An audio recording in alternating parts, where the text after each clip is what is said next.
So yan guys, magandang araw sa inyo lahat and welcome back sa PB Lab channel. So, nandito tayo ngayon guys sa school nila Erna and Marjorie dahil ngayon po yung araw na releasing ng kanilang mga cards at makikita natin yung kanilang mga grades. So, tara guys, watch. Kasama ko pala dito guys si Auntie Belen, siya yung magre-represent kay Erna, ako naman kay Marjorie. Kasi si Badilay guys, may klase po siya, kaya hindi siya dalo dito sa meeting nila Marjorie. So si Auntie Belen na lang yung niyaya ko para tig-isa po kami. So antabayanan na lang po natin yung pagdating ng teacher or yung magiging substitute dahil may meeting po yung kanilang teacher guys. 20th day of February 2026 at MYBC MNHS Modern La Paz Abra. Signed, Shasha P. Valera, Class Advisor, Rhoda P. Bergonia, Grade Level Coordinator, Ceci P. Barbosa, Nursery, Senior High School Coordinator, and Ma'am Cheryl M. De La Paz, our Principal 1. So, the awardees are, mawagay inagana po, kasama ni Jubin, kasama Jai, awardee, academic awardee, and at the same time, perfect attendance awardee, we have Erna E. Onsada with honors. Congrats, Te.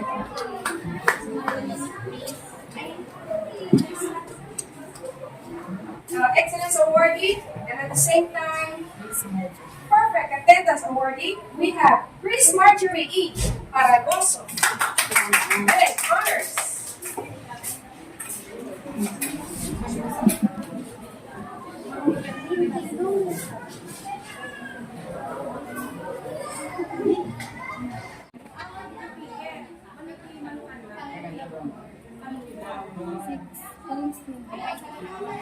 Kumusta mga grades? Ay. Kumusta grades?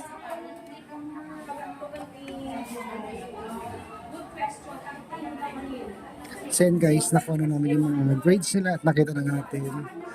Awa ng Diyos, parehas po sila guys. Line of 9. Tsaka meron sila perfect attendance. So walang absent dito yung dalawa. Parehas po silang perfect attendance. Good job, good work guys. So mamaya kausapin po natin silang dalawa. Magandang araw guys. Nakauwi na kami from school. Ayan, kumusta naman yung mga experience nyo kanina? Okay lang po Kuya Toy. Nakasali pa rin kami ng honors. Then, ano po, sa mga March 31 po yata yung last day ng school namin. Then, yung malapit na din yung ano namin Kuya Toy, di ba? Yung fourth quarter sa fourth quarter namin. Mga 18, March 18. Then, last day is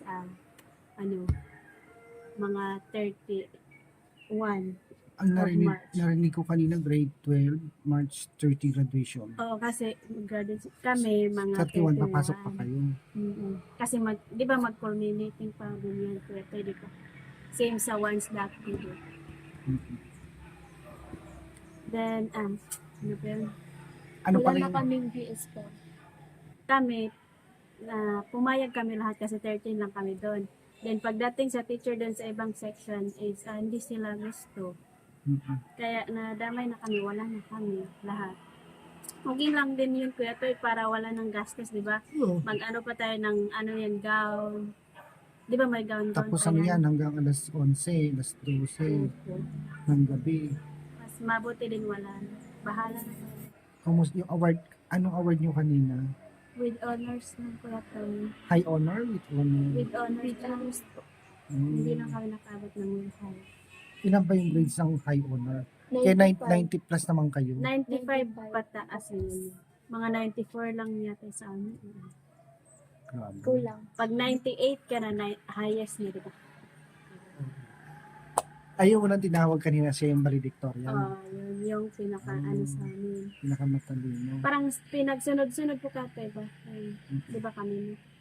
Yung pangalawang natawag din with high kasi ano siya, active sa mga sa extra di ba? Curriculum. Kaya marami siyang parang exempted ganyan. Then At least ilan ba kayong honor kanina? Parang konti lang kayo. Wow. Hindi yung Ay, honor? Oo, si Trisha, konti lang kayo. ako, ikaw, si Venus. Apat? Apat. Apat lang yata. Hindi. Ay, si marami. Tristan. 5 na kuya to. Mm, 5. Five. Then yung the rest is oo. mga hands. 7 yung with him. 7. Isa yung white. Kawawa lang si Sir. Sana siya. Then gusto ko lang po mag-thank you po kay Tita sa always po na pagsuporta sa amin. At God bless you po always Tita and Sir Paul.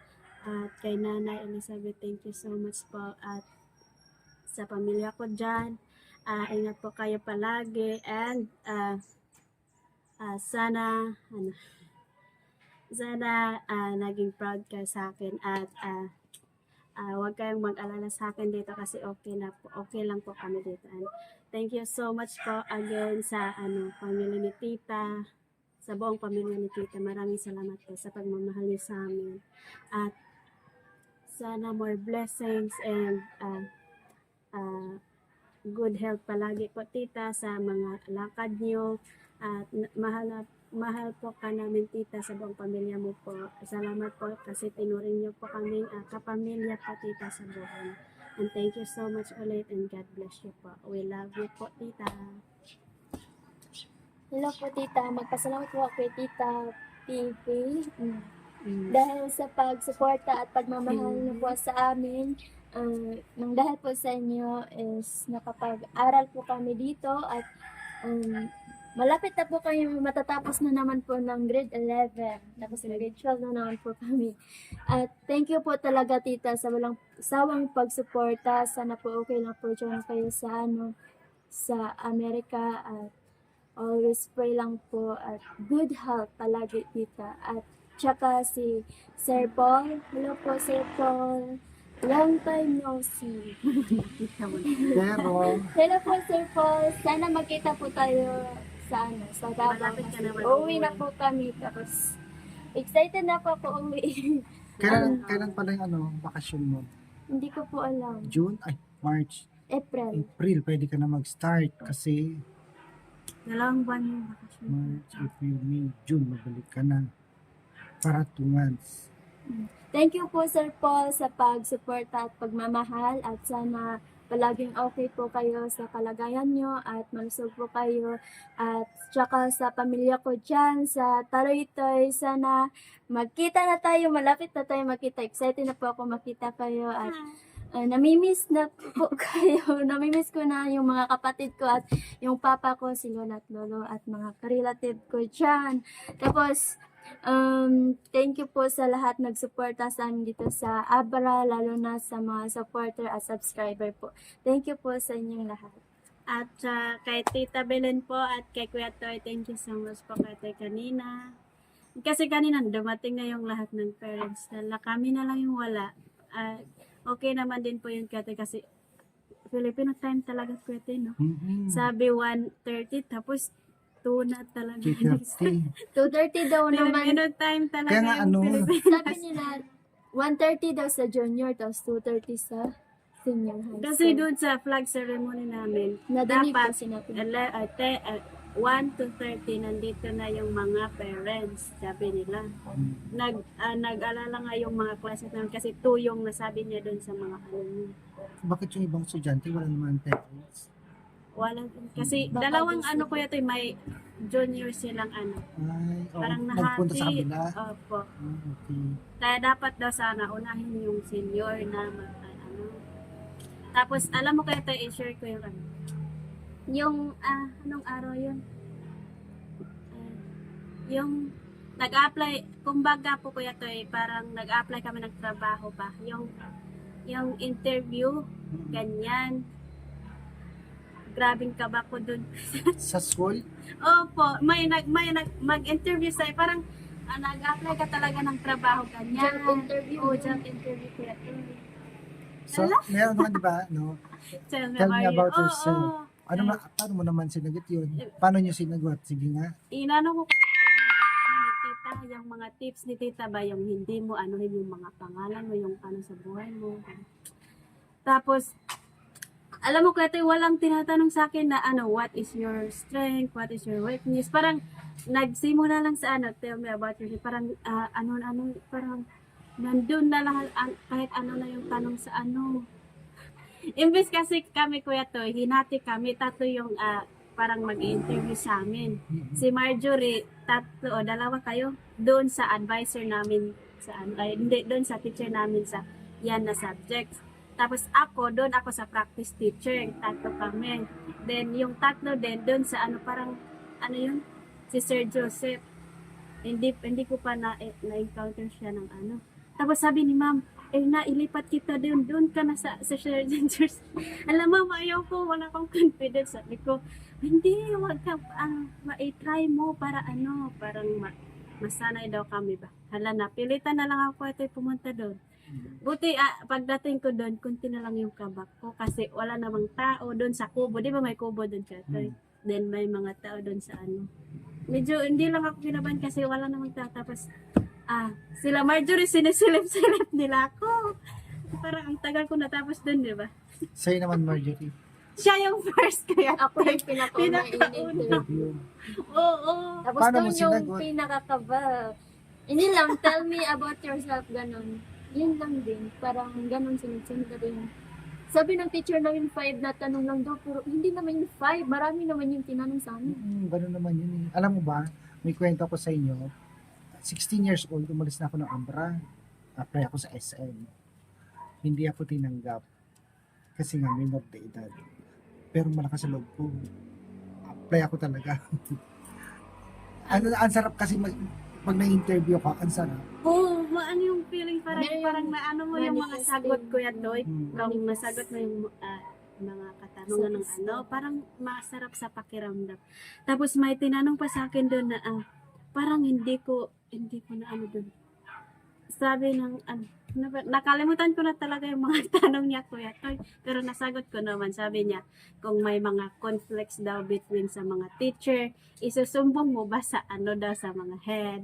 Sabi ko, kung kinakailangan, ano ko na. Pero kung kaya ko pang parang anuhin, hindi ko pa. Pero kapag yung malala na, pwede na isumbong mo. Tapos, bakit daw kaya, meron saying, why you should hire you? Meron sa akin, pero hindi yun why. Why do we ganyan? Tapos, hala. Eye to eye pa. O ganun talaga, pag-interview. Yung sa Gusto akin, ko, Huwag kayong titingin sa kisame. gusto ko sana Kuya Toy, eye to eyes. Tapos, Bibigyan kita ng tip para hindi ka maano. Pag tinitigan mo siya, mag-interview, huwag mo titignan sa mata at dito mo tingnan. pero sa akin kasi magganyan-ganyan na. Ganon. Tapos, Dito ka titingin. Kasi pakiramdam niya nakatingin ka sa kanya pero hindi dito ka tumingin. Huwag sa mata. Tinuro sa akin yan ng interviewer. Kaya yun ang ginagawa ko pag nag-interview ako. Pag ini-interview ako noon. pero sa akin, hindi ko sinuseryoso yung saan mo nag-eye to eyes ka? Hindi, tumatawa ako. Sabi pa ng isa ng klase na hindi ako tumingin, hindi daw siya nag-eye to eyes. Hindi, si Vino, dito na siya. Nakita, Ayaw nila yun. Interview ka. Mm-mm. Titingin ka sa kisame. Tapos sa kahit pader. anong ginagawa Sa akin, mo, dapat tinawanan ko parang yung picture noon. professional po kayo. Ikaw, natatawa saan ka lang ako sa Saan ka aking naman masagot. nakatingin? Hindi, Eye to eye. ay, ito ay kami. O tapos, kasi mabilis na tapusin ang interview pag ganun. Natatawa lang kasi ako kasi ano. Kuya Toy, anong bawal tawag ba yun? mag-question pag yung in-interview grammar ka, ko, Kuya hindi ko Toy? na alam. Ano, pwede. Alam mo Kuya Toy, ako lang daw yung applicanting nagtatanong doon. Kasi ako na. Kasi sabi niya, do you have any question? Then ako, meron akong question doon. Tinanong ka pala eh. Oo, kasi tinanong naman ako, may chance na akong mag-question, ganyan. Sa akin, Pero pag, yung classmate namin, inoferan siya ng, sweldo Kuya Toy. Ilan yung gusto mong magiging sweldo? 100,000. Then, na-minus yung score niya. Oo, may minus siya doon kasi, bawal kasi yun. bakit 100 Oo, hindi dapat, ka- hindi ka 20 lang naman. dapat, depende sa offer ng company niya.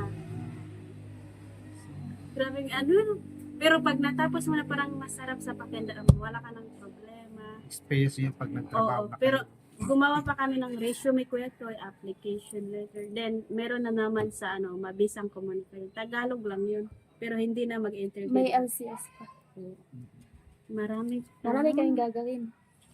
So bukas Sabado, maraming pasok ng Maglaba. Marami kaming resume, Kuya Toy, application. Tapos, video clip. Video clip, ang dami. project. Then, Picture. Tapos meron pang darating. Manifesto. So sige na, pahinga na kayo at mamaya papasok na rin ako sa office. So muli guys, maraming salamat sa walang sawang support. Thank you kay Ma'am Bibilang sa support niyo sa mga Marias. thank you so much po and sa mga subscribers. Bye! Bye!